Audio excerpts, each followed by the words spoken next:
Buenas tardes y bienvenidos a todos. Good afternoon and welcome everyone. Welcome to a community dedicated to providing spiritual tools for living a happy and full life.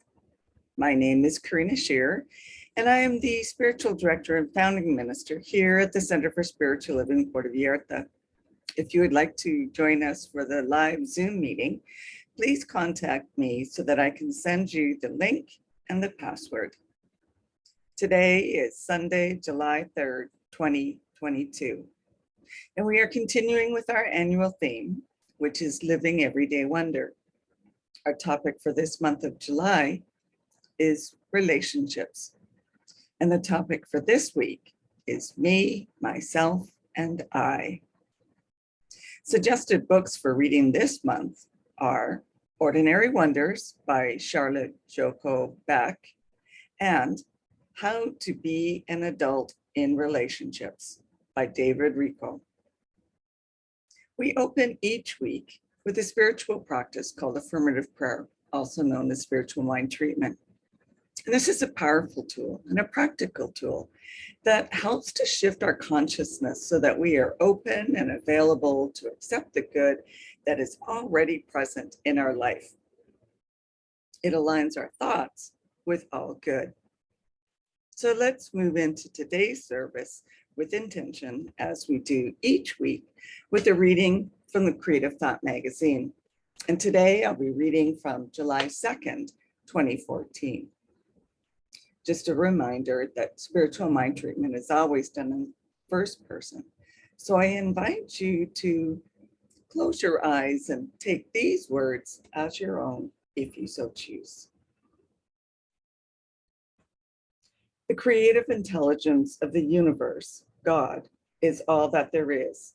It is absolute good, power, beauty, joy, and peace, moving through me as a recipient of its allness. Every moment of every day, I feel the warmth of its presence, leading and guiding and directing me in all my activities. Every action becomes an act of joy as I use my talents and abilities to serve wherever I am led to serve. I serve with gratitude and sincerity and grow in love, empowered from within with fresh, new, and wonderful ideas, expanding and growing my talents and abilities. Each moment, I am aware of the divine within me and alongside me as my companion and working partner, showing me what to do and how to do it. If a dark cloud appears on my horizon, I understand that my companion is the overarching presence and power. It is my umbrella. And while it is raining on the outside, I am held securely within. So I serve at my highest capacity for good, and the universe rewards me magnanimously with complete wholeness, loving relationships, and abundant good in every area of my life. I rejoice in my companionship with Spirit. This is the truth operating in my consciousness mind now, in my subconscious mind now, and forevermore. In gratitude, I release my word, and so it is. And that was originally submitted by Reverend Veronica Wright from New York, New York. And as we do each week, let's also together review our purpose, vision, and mission statements.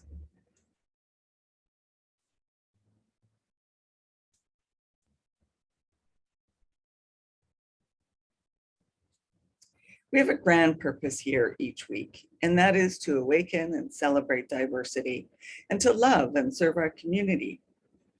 And we do this by means of our vision, which is to educate and support each other so we can create the life we desire that works for us right now.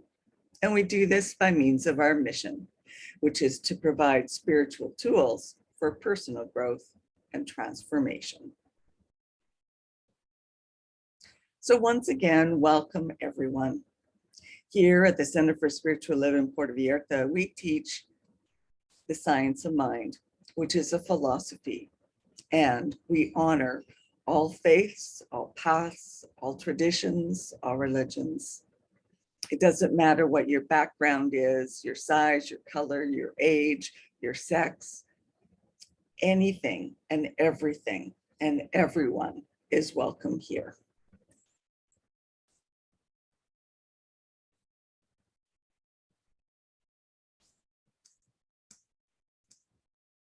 So as I mentioned, we teach a philosophy, and it's called the Science of Mind.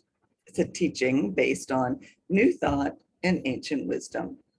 And we offer spiritual tools and principles to promote personal growth, such as our opening spiritual mind treatment.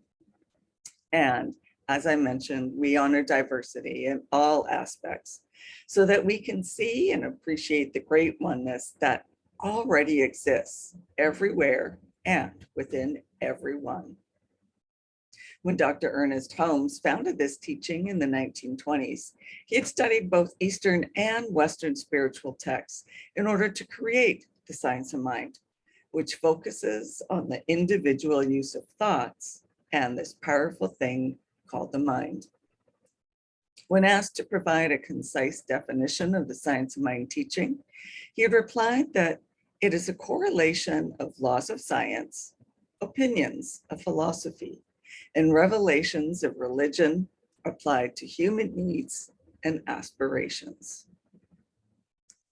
So if you have any questions or comments, you can post them online wherever you are watching the replay, chat with me in person, or send me a direct email, and I'll be sure to respond.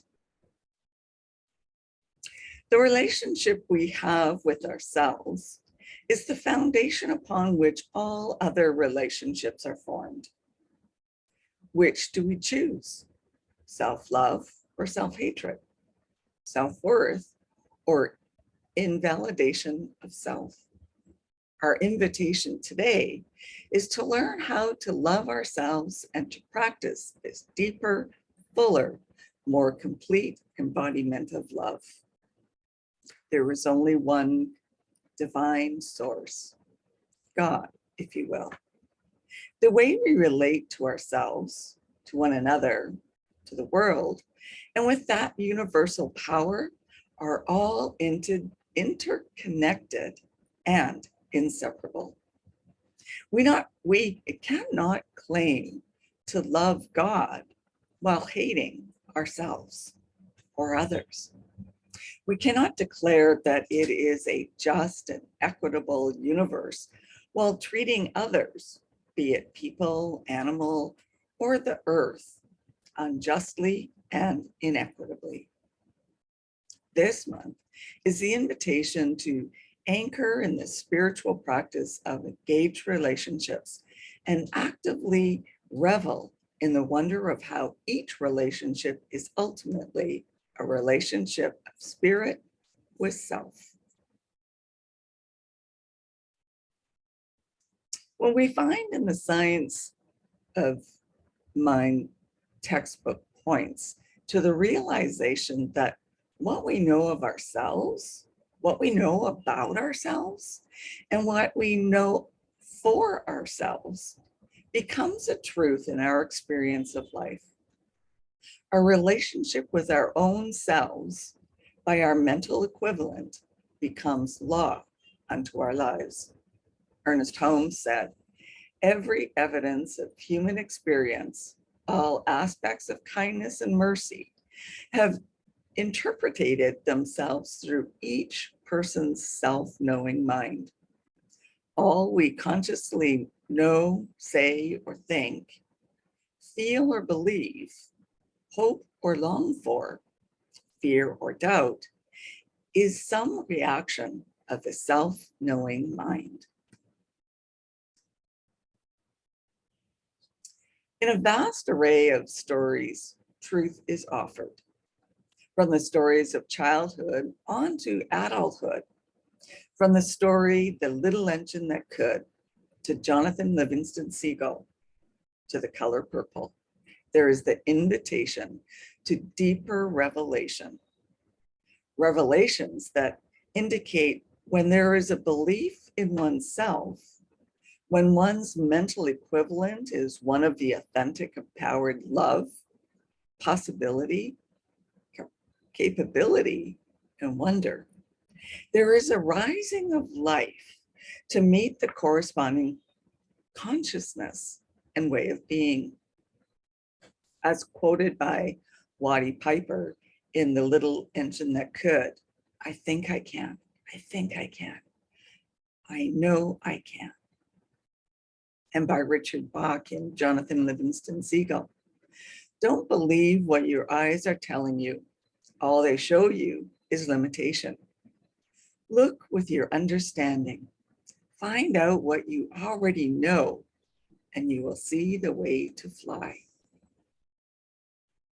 And further, he said, instead of our drab slothing forth and back to the fishing boats, there's reason to live. We can lift ourselves out of ignorance. We can find ourselves as creatures of excellence and intelligence and skill. We can learn to be free. We can learn to fly. And by Alice Walker in The Color Purple, I am an expression of the divine, just like a peach is, just like a fish is. I have a right to be this way. I can't apologize for that, nor can I change it, nor do I want to. We will never have to be other than who we are in order to be successful. We realize that we are, as ourselves, unlimited and our experiences valid. It is for the rest of the world to recognize this if they choose. And there is no better time than now to recognize and realize this truth. Ernest Holmes wrote this: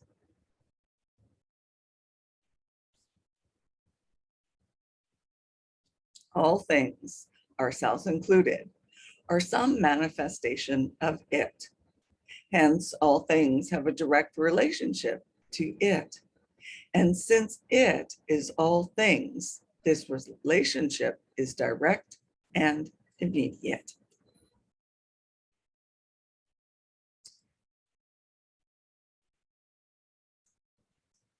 Self-identification as the multifaceted beings we are offers us an invitation to align and unify the various aspects of our lives.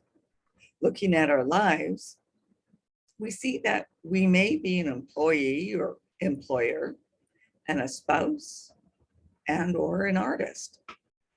If we do not value ourselves, that unworthiness shows itself in our job, our relationships, our marriage, and in our art in one way or another. When we learn to look at all of the layers and aspects to who we are and how we show up, we develop a greater awareness of our lives. We understand Audre Lorde in a different way when she said, there is no thing as a single issue struggle because we do not live single issue lives. We now see that we cannot just heal one area of our relationship with self. The wonder of this relationship encompasses all that we are, even the parts that we do not like. Living everyday wonder means learning to care for, nurture, envelope our whole self, especially those hurt, shame-filled, and guilt-ridden parts. Ernest Holmes wrote this: I believe in a direct communication between the spirit and the individual, the universal spirit personifying itself through each and all. This is a beautiful, logical, and unavoidable conclusion.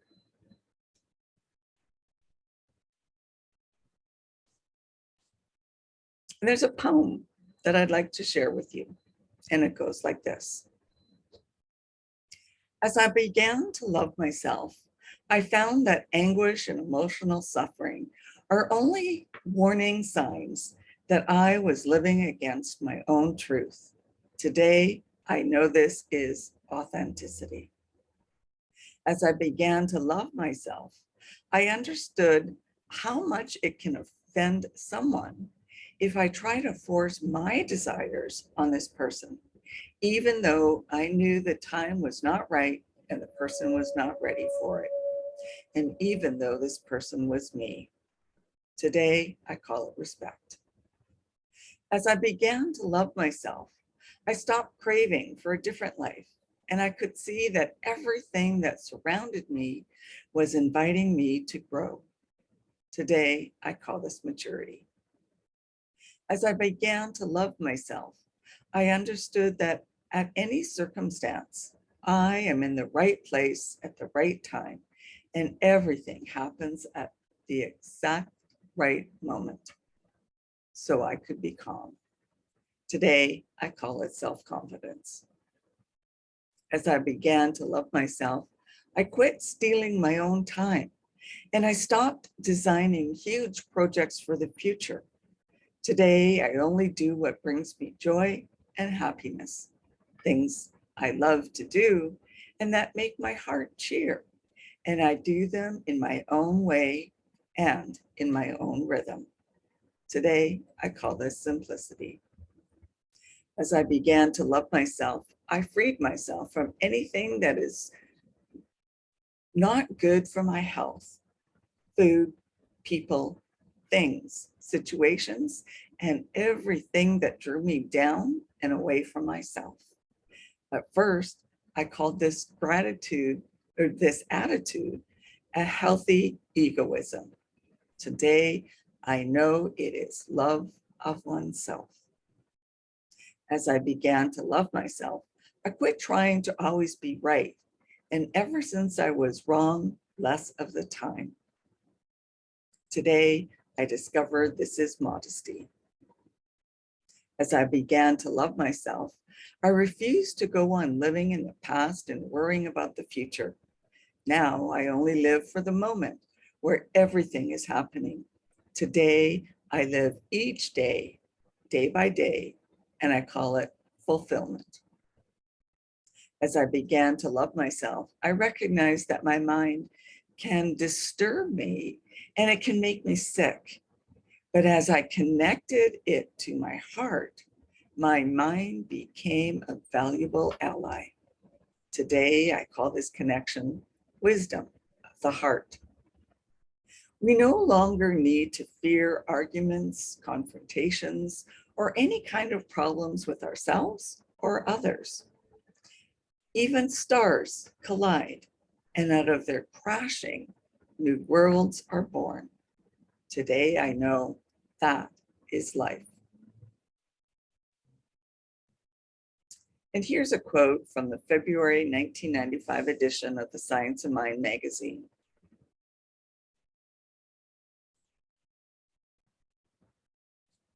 Our three greatest needs are to feel that we are needed, wanted, and loved. To feel that we belong to the universe in which we live.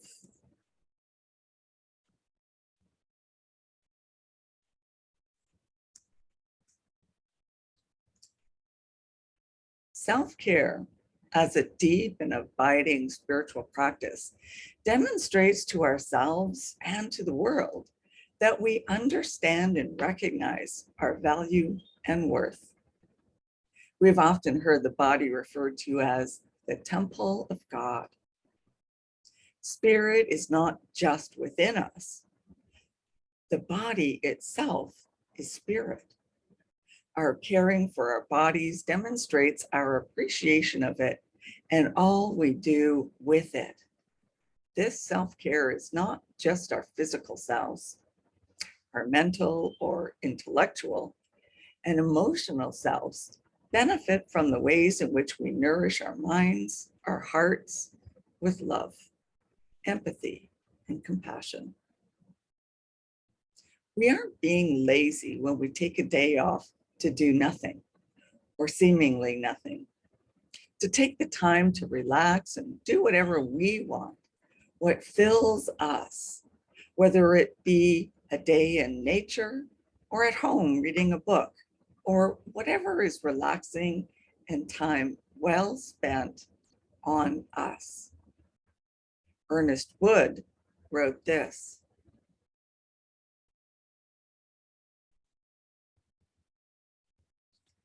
"The foot feels the foot when it feels the ground." And so what did he mean by this? This is a metaphor where our feet represents ourselves and is only felt when we hit resistance, the ground.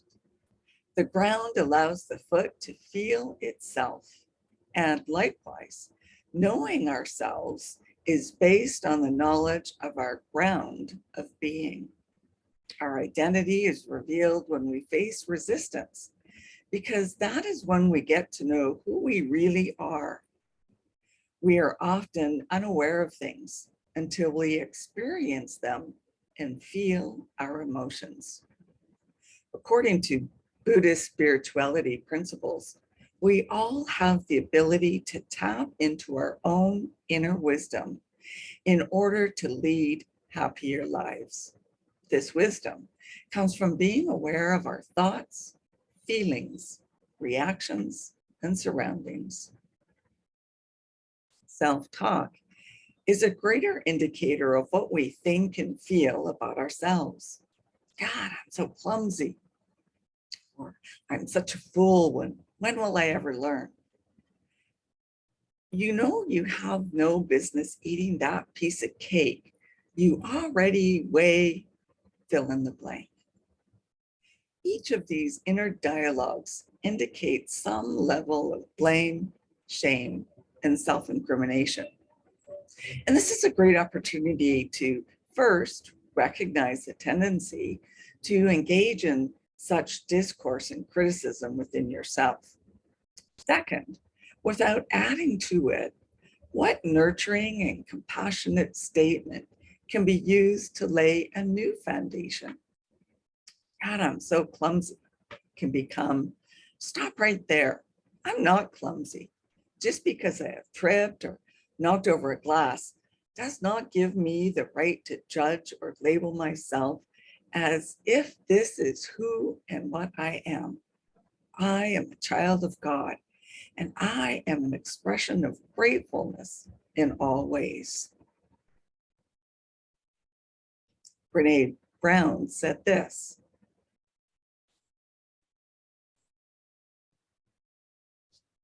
I now see how owning our story and loving ourselves through that process is the bravest thing we will ever do.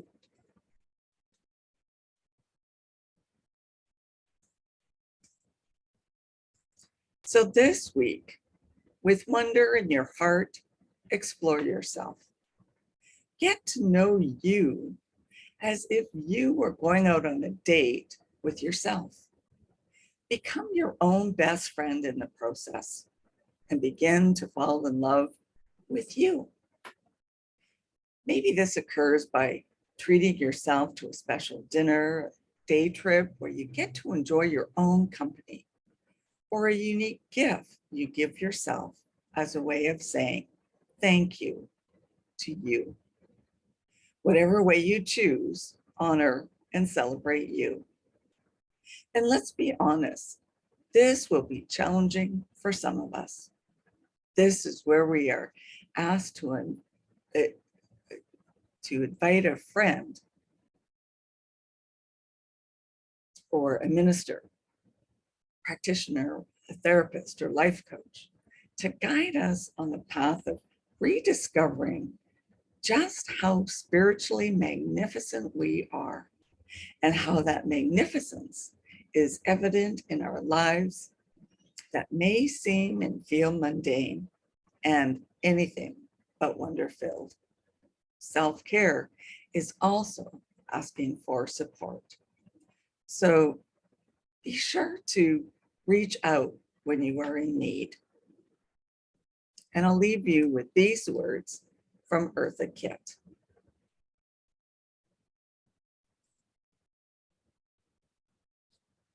It's all about falling in love with yourself and sharing that love with someone who appreciates you, rather than looking for love to compensate for a self-love deficit. And that leads us to our affirmation for this week. The universe loving itself is expressed in my self-love.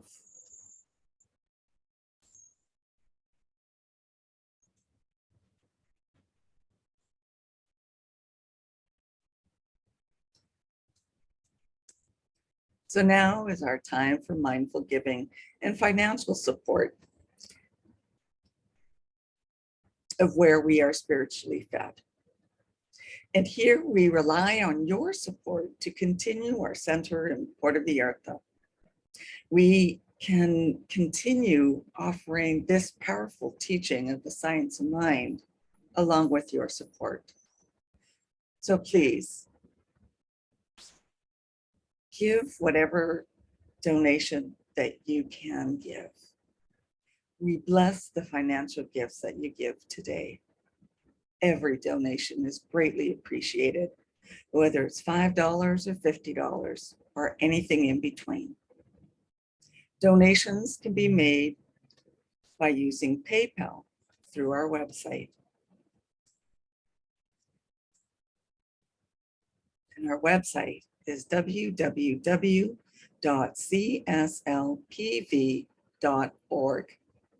When you arrive on the landing page, you'll see a donate button in the middle. And when you click on it, it will redirect you to PayPal, where you can donate in whichever manner you choose. Alternatively, if you still like to write out a paper check, you can do so by addressing it to CSLPV number 403 2125 Birch Road, Kelowna, BC, V1Y8N1.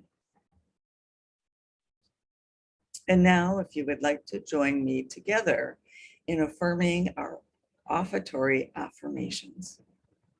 I know that my giving blesses and multiplies all that I am, all that I have, and all that I give and receive. I do give eternal thanks for the abundance that is mine to share.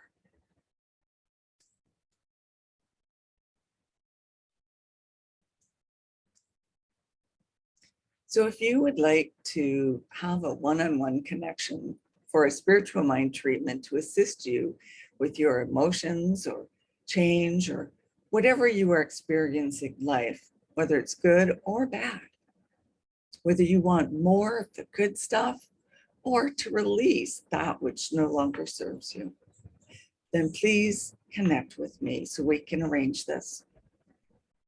And if you would like to commit to being a member of the Center for Spiritual Living Puerto Vallarta for this current year, please connect with me so that you can receive the current membership form. Also, if you would like to be a member of our Board of Trustees, please contact me as well so I can send you the form. We will be having our annual Board of Trustees meeting coming soon, and that will be posted online as well. I'd also like to remind you to subscribe and like our YouTube channel and Facebook page. If you are interested in learning more about the science of mind teaching, we recently offered the course, Change Your Thinking, Change Your Life, which was held online. And this course will be offered again in late September or early October. Connect with me or check on our website to find out further details. And let me know if there's any other course or workshop or book study that you would be interested in taking, and we can plan for dates for those as well. And let's continue with practicing peace. We can each be a force for peace and nonviolence. Our words and our actions can create ripple effects of peace all around us and beyond. Peaceful living includes acting with compassion, kindness, and consideration. And it also includes standing up against injustice. May peace and love be with you. Thank you for coming and sharing this time together. Peace and blessings to all. Namaste.